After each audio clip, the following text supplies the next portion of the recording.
નમસ્કાર.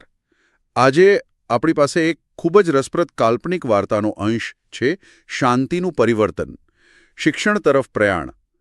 આમાં કૌટુંબિક સંબંધો અને શિક્ષણના મહત્વ પર ધ્યાન કેન્દ્રિત કરાયું છે. હા, બિલકુલ. વાત એમ શરૂ થાય છે કે શાંતિ વહુ જે પહેલાં ઘર છોડીને ગયેલા એ પાછા આવે છે અને એમના સસરા મણિભાઈ એમનું સ્વાગત કહી શકાય કે બહુ કડકાઈથી કરે છે. આપણો હેતુ આજે શાંતિ વહુના આ બદલાવને સમજવાનો છે. ખાસ કરીને એમની સાવકી દીકરી રૂખીના શિક્ષણ પ્રત્યે એમનો જે નવો દૃષ્ટિકોણ આવ્યો છે એને આપણે ઊંડાણપૂર્વક જોઈશું. બરાબર. અને આ કિસ્સામાં એ પણ છે કે જુઓ, ભૂલ સ્વીકારવીને પાછા વળવું એ કેટલું અઘરું હોય છે. સાચી વાત. અને સાથે સાથે વ્યક્તિના વિચારોમાં, ખાસ કરીને બાળકોના ભવિષ્ય માટે કેવો મોટો આમ ધર્મ મૂળથી ફેરફાર આવી શકે છે એ પણ એ કેન્દ્રમાં છે. હા, એટલે મણિભાઈ તો સ્પષ્ટ જ કહી દેશે કે ભાઈ ઘરમાં રહેવું હોય તો સમથી રહેજો, સહકારથી રહેજો. આવા ભવાળા હવે નહીં ચાલે. એમાં કોઈ આમ શું કહેવાય નરમાશ નથી. અને કદાચ એ કડકાઈ જરૂરી પણ હતી એ સમયે. એમનો સંદેશો બહુ સ્પષ્ટ છે, આ છેલ્લી તક છે. બરાબર. એટલે શાંતિ વહુ માટે પરિસ્થિતિ કેટલી ગંભીર છે એ તરત સ્પષ્ટ થઈ જાય છે. અને પછી જે શાંતિ વહુનો જવાબ આવે છે એ ખરેખર આમ આશ્ચર્ય પમાડે એવું છે. એ ખાલી માફી નથી માંગતા કે ગઈ ગુજરી ભૂલી જાઓ. ના. પણ પોતાની ભૂલનો પૂરેપૂરો સ્વીકાર કરે છે અને ત્યાં સુધી કહે છે કે તમારું જૂતું અને મારો ગાલ, આટલી હદ સુધી. આ વાક્ય ઘણું બધું કહી જાય છે. એ ખાલી શાબ્દિક માફી નથી. હા. એમાં એક પ્રકારનું સંપૂર્ણ સમર્પણ દેખાય છે, ઊંડો પશ્ચાતાપ દેખાય છે. કદાચ એ લાચારી પણ હોય અથવા ભૂલનો જે અહેસાસ થયો હોય એની ચરમસીમા કહી શકાય. બરાબર. આપણા સમાજમાં આવું વાક્ય બોલવું એટલે પેલી ભૂલની ગંભીરતા અને માફીની તીવ્રતા બંને બતાવે છે. અને પછી આવે છે સૌથી મોટો ટ્વિસ્ટ. શાંતિ વહુ પોતે જ કહે છે કે રૂખી આજથી જ નિશાળે જશે. હા, આજ. અને એટલું જ નહીં, જો રૂખી ભણશે તો જ લાલો, એમનો દીકરો પણ ભણશે. આ એ જ શાંતિ વહુ છે જે પહેલા રૂખીના ભણવાનો કેટલો વિરોધ કરતા હતા. હા. આ કઈ રીતે શક્ય બન્યું હશે? આજ તો આખી વાતનું હાર્દ છે, પરિવર્તનનું કેન્દ્ર છે.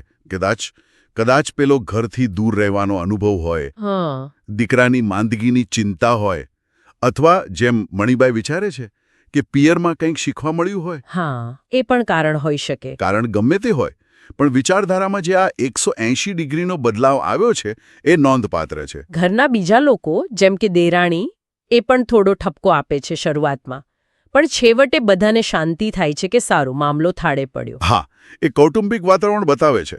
થોડી નારાજગી છે, સ્વાભાવિક છે, પણ અંતે સ્વીકાર અને સમાધાનની ભાવના વધુ મજબૂત છે. ચોક્કસ. અને પરિવારનો આ સ્વીકાર પણ શાંતિના પરિવર્તનને ટકાવી રાખવામાં મદદ કરી શકે છે. પછી જ્યારે મણિબાઈ કહે છે કે સારું, હું રૂખીને નિશાળે મૂકી આવું, ત્યારે શાંતિ વહુ સામેથી કહે છે, ના, હું મૂકી આવીશ. બરાબર.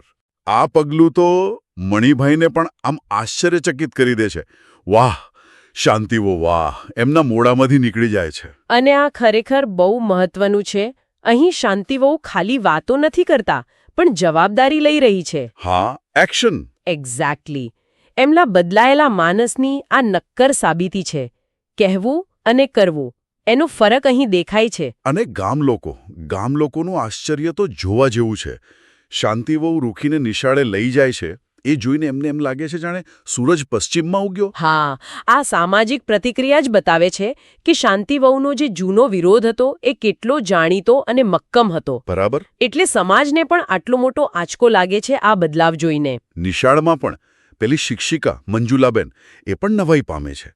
શાંતિવહુ એમની પણ માફી માંગે છે અને ખાતરી આપે છે કે રૂખી હવે રોજ આવશે. અને મંજુલાબેનના જે શબ્દો છે, પ્રોત્સાહનના શબ્દો, કે ભવિષ્યમાં લોકો કહેશે કે આ દીકરી શાંતિબહેનની છે, ત્યારે તમને ગર્વ થશે, એ શાંતિના નિર્ણયને વધુ મજબૂતી આપે છે. એક સકારાત્મક ભવિષ્યનું ચિત્ર ઊભું કરે છે. બરાબર. જે કદાચ શાંતિને પોતાના નિર્ણય પર ટકી રહેવા માટે પ્રેરણા આપશે. અને આ બધામાં પેલી રૂખીનો આનંદ કેવો હશે એ તો વિચારી જ શકાય. ખરેખર એટલે આ ટૂંકા અંશમાં આપણે શાંતિ વહુના પાત્રમાં એક અદ્ભુત રૂપાંતર જોઈએ છે.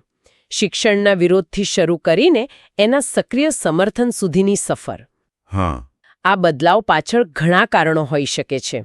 વ્યક્તિગત અનુભવ હોય, માતૃત્વની ચિંતા હોય, કદાચ થોડું સામાજિક દબાણ પણ હોય, જે વાર્તામાં સંકેત મળે છે.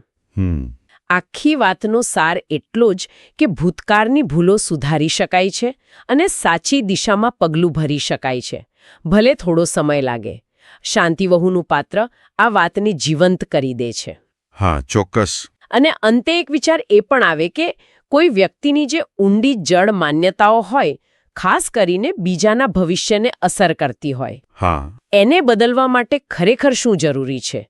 શું એ પશ્ચાતાપ છે, ભવિષ્યનો ડર છે, કે પછી પ્રેમ અને જવાબદારીની ભાવના? વિચારવા જેવો મુદ્દો છે. અને બીજો સવાલ એ કે આ પરિવર્તન ખાલી રૂખીના ભણતર પૂરતું જ રહેશે કે પછી આખા પરિવાર માટે એક નવી, વધુ સારી શરૂઆતનો સંકેત છે? એ જોવું રહ્યું.